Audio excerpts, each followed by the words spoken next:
दोस्तों, ट्रंप ने लिया यू टर्न, घबराए इजराइल। कहानी में आ गया एक नया ट्विस्ट। बहुत स्वागत है आप सभी का। आप देख रहे हैं द राजनीति का विशेष सेगमेंट खबर और विश्लेषण। मैं हूं जब्बार खान। दोस्तों, इजराइल और ईरान के बीच के युद्ध में 5वें दिन अचानक अमेरिका ने यू टर्न कैसे ले लिया? आखिर वो कौन सा बिंदु और कौन सा मोड़ है जिसके बुनियाद पर इजराइल और ईरान के बीच के इस युद्ध को लेकर के दुनिया के देश अब एक नए और अलग एंगल से सोचने लगे? आखिर अमेरिका और डोनाल्ड ट्रंप ने ऐसा करके क्या मैसेज देने की कोशिश की है? आखिर अमेरिका ने इजराइल के ऊपर और इजराइल के दावों पर प्रश्न चिन्ह लगा करके क्या एक तरीके से ईरान के साथ किसी तरह का कोई ऐसा रास्ता निकालने की कोशिश की है जिससे अमेरिका की ख्वाहिश पूरी हो, या फिर वाकई अमेरिका ने अपने दोहरे मापदंड से इजराइल और ईरान दोनों को फंसा दिया है? विस्तार से आपको बताते हैं दोस्तों, अंत तक इस वीडियो को जरूर देखें। दोस्तों, इजराइल और ईरान के बीच बढ़ते तनाव में परमाणु बम को लेकर एक नया विवाद खड़ा हुआ। इजराइल का सनसनीखेज दावा कि ईरान परमाणु बम बनाने की दहलीज पर है, लेकिन अमेरिकी खुफिया एजेंसियों ने इजराइल के इन दावों की हवा निकाल दी। उसने कहा कि ईरान अभी सालों दूर है। अमेरिकी खुफिया एजेंसियों ने इस दावे को खारिज करते हुए इजराइल के कहा कि ईरान अभी परमाणु हथियार विकसित करने में कम से कम 3 साल दूर है। इजराइल ने पिछले हफ्ते ईरान के कथित कई परमाणु और मिसाइल ठिकानों पर बड़े पैमाने पर हवाई हमले किए। इजरायली वायुसेना ने तनास क्षेत्र में ईरान के सबसे बड़े यूरेनियम संवर्धन स्थल को निशाना बनाया। इसे इजराइल ने परमाणु हथियार विकसित करने की दिशा में अहम बताया था। इजरायली अधिकारियों ने दावा किया कि उनके पास में ठोस खुफिया जानकारी थी जिसके अनुसार ईरान परमाणु हथियारों के निर्माण के अंतिम चरण में था और इसे रोकना बेहद जरूरी था, इसलिए इजराइल ने हमला किया। इजराइल के प्रधानमंत्री ने एक बयान में कहा कि ईरान का परमाणु कार्यक्रम न केवल इजराइल के लिए बल्कि पूरे विश्व के लिए खतरा है। हमने समय रहते कार्रवाई की और यह सुनिश्चित किया कि ईरान परमाणु हथियार प्राप्त ना कर सके। दोस्तों, इजराइल ने यह भी दावा किया कि उसके पास में गोपनीय रिपोर्ट हैं कि ईरान ने हजारों किलोमीटर समृद्ध यूरेनियम का उत्पादन किया था और उसके गुप्त अंडरग्राउंड फैसिलिटीज में परमाणु हथियारों के लिए तेजी से काम चल रहा था। मगर दोस्तों, दूसरी तरफ अमेरिकी खुफिया एजेंसियों ने इजराइल के दावों का समर्थन नहीं किया। एक ताज़ा रिपोर्ट में अमेरिकी खुफिया समुदाय ने आकलन किया कि ईरान वर्तमान में परमाणु हथियार बनाने की सक्रिय कोशिश नहीं कर रहा। सीएनएन के अनुसार अमेरिकी खुफिया सूत्रों ने बताया कि ईरान को एक परमाणु हथियार विकसित करने और उसे मिसाइल पर तैनात करने की क्षमता हासिल करने में अभी कम से कम 3 साल लग सकते हैं। अमेरिकी अधिकारियों ने यह भी कहा कि दोनों देशों के पास एक खुफिया जानकारी होने के बावजूद उनके निष्कर्ष अलग अलग हो सकते हैं। रिपोर्ट के अनुसार एक वरिष्ठ अमेरिकी अधिकारी ने यह कहा कि हमारा आकलन यह है कि ईरान ने अभी तक परमाणु हथियार बनाने का अंतिम निर्णय लिया ही नहीं है। उनकी गतिविधियां चिंताजनक हैं, लेकिन उस बिंदु पर नहीं पहुंचे हैं जिसे Israel point of no return कहा रहा है। यानी कि दोस्तों, अमेरिका इस वक्त जिस बिंदु को सामने लेकर के आया है, इसके तह में, इसकी जड़ में कई सारे मायने और कई सारे नजरिए और एंगल छिपे हैं। एक तरफ अमेरिका और अमेरिकी खुफिया एजेंसियों के जरिए इन बातों को सामने ला करके दरअसल इजराइल को बैकफुट पर भी डालने की कोशिश कर रहा है। मगर इजराइल को बैकफुट पर डालने की कोशिश के पीछे अमेरिका की मंशा क्या हो सकती है? दोस्तों, ईरान ने इजराइल के हमलों को अंतर्राष्ट्रीय कानून का उल्लंघन करार देते हुए इसकी कड़ी निंदा की थी। जैसा कि आपने देखा, ईरान ने जवाबी कार्रवाई भी की। इजराइल की तरफ दर्जनों बैलिस्टिक मिसाइलें दागी, जिसमें से कुछ कई सारे तेल अवीव में गिरे। वहां पर भयंकर तबाही हुई और ईरान ने दावा किया कि उसके परमाणु कार्यक्रम का उद्देश्य केवल शांतिपूर्ण ऊर्जा उत्पादन है और परमाणु हथियार बनाने की दौड़ में है ही नहीं। यानी कि दोस्तों, अब अमेरिकी खुफिया एजेंसी ने जो दावा किया है, अमेरिका ने अब जो कहा है, क्या वो इजराइल की बातों का बड़े स्तर पर एक ऐसा खंडन का सबूतनामा है जिसके बुनियाद पर अब अमेरिका उस दिशा में देखना शुरू कर रहा है जिस दिशा में उसने भारत और पाकिस्तान के बीच में हो रही युद्ध के बीच में अचानक एक ट्वीट करके युद्ध रुकवाने की बात कही थी? क्या वाकई अमेरिका और डोनाल्ड ट्रंप आम बोलचाल की भाषा में जिसे चौधराहट कहते हैं, उस चौधराहट का एक बार फिर से नमूना पेश करने की दहलीज पर खड़ा है।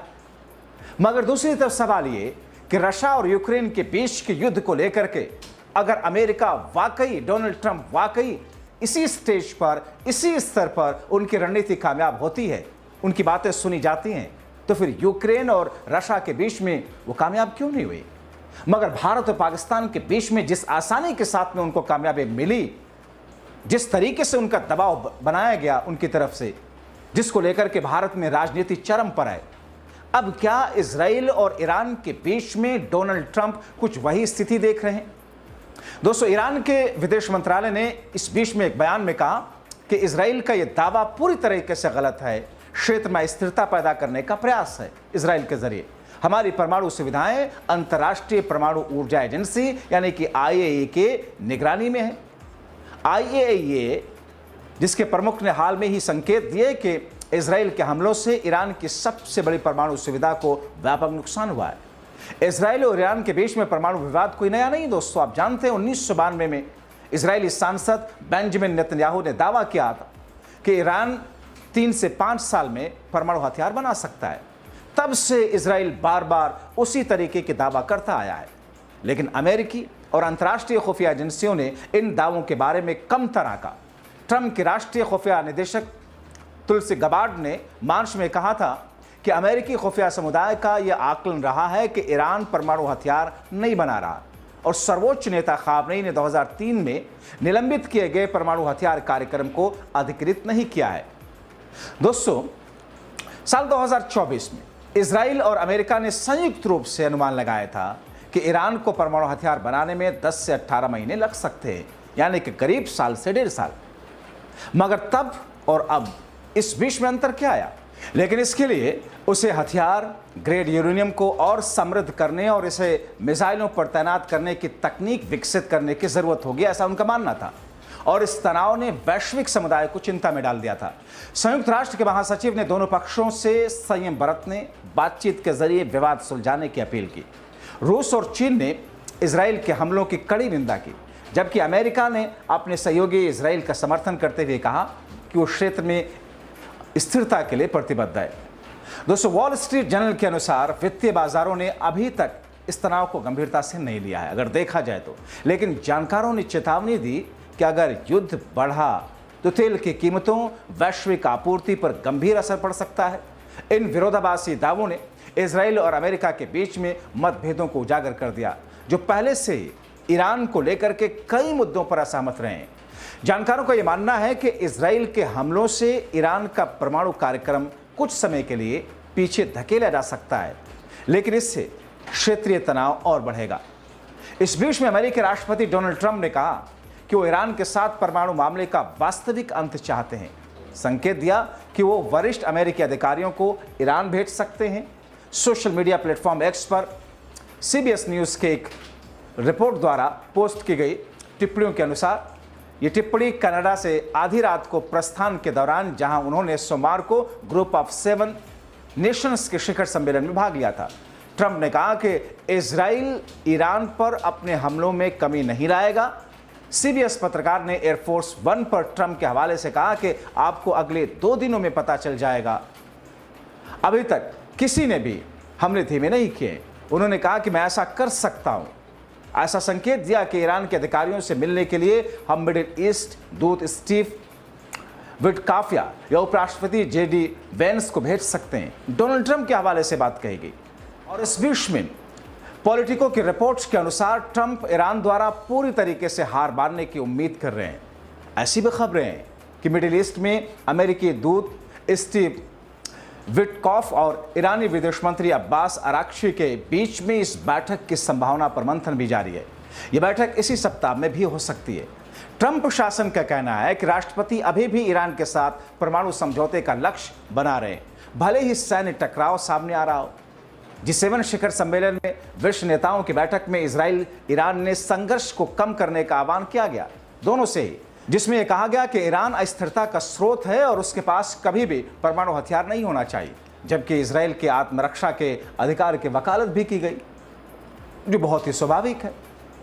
अब ऐसे में कहा जाता है कि ट्रंप ईरान के फोर्दो स्थित भूमिगत यूरेनियम संवर्धन केंद्र को नष्ट करने के लिए जरूरी बंकर बस्टर बम को रणनीतिक दबाव के रूप में देख रहे हैं, जो कि ये बंकर बस्टर अमेरिका के पास है लेकिन इजराइल के पास नहीं। बताते हैं कि ट्रंप सौदे और दबाव की भाषा में सोचते हैं, ये उनकी सौदेबाजी की शैली है।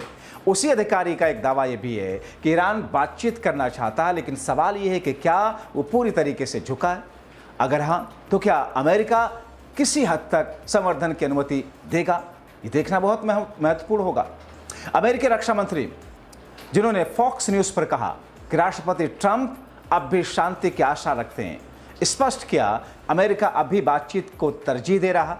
सूत्र बताते हैं कि जिस तरीके से ट्रंप प्रशासन ने ईरान के साथ में संभावित बैठक पर चर्चा की, G7 सम्मेलन के दौरान ट्रंप ने जिस तरीके से कहा कि हम फोन पर बात कर रहे हैं लेकिन आमने सामने बात करना बेहतर है। उन्होंने उम्मीद जताई कि ईरान समझौते के लिए राजी होगा और वो कहते हैं कि ऐसा लगता है कि एक डील साइन होगी, ईरान के लिए ये समझदारी होगी। मगर इस बीच में दोस्तों, क्या अब अमेरिका वाकई इजराइल के दावों को लेकर के अमेरिकी खुफिया एजेंसी ने जो दावा किया है, एक तरीके से इजराइल को बैकफुट पर डालने वाला है?